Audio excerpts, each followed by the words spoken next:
দেশের উন্নয়নে পাকিস্তান প্রশংসা করলেও বিএনপি করে না, বললেন ওবায়দুল কাদের।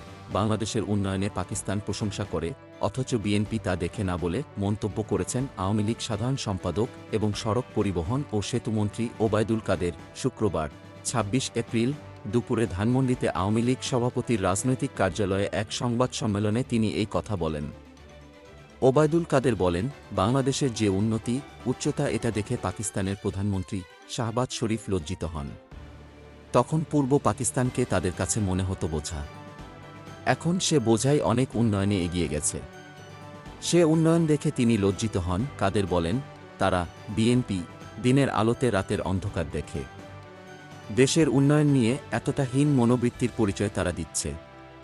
পাকিস্তানের প্রধানমন্ত্রীর বক্তব্য থেকে তাদের বাস্তবতা বোঝা উচিত। আওয়ামী লীগের এই নেতা বলেন, সারা বিশ্ব যুদ্ধ সংঘাতে ভয়ঙ্কর পরিস্থিতিতে দাঁড়িয়েছে।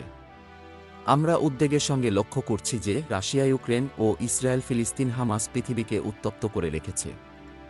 বিশ্ব জনমতকে উপেক্ষা করে ইসরায়েলের প্রধানমন্ত্রী নেতানিয়াহু রাফায় আগ্রাসী অভিযান শুরু করেছেন। এই পরিস্থিতিতে আমাদের নেত্রী যুদ্ধের বিরুদ্ধে সোচ্চার ভূমিকা পালন করে চলেছেন। সকল প্রকার আগ্রাসনের বিরুদ্ধে রুখে দাঁড়ানো এ যুদ্ধকে না বলার জন্য বিশ্বের নেতাদের প্রতি আহ্বান জানিয়েছেন।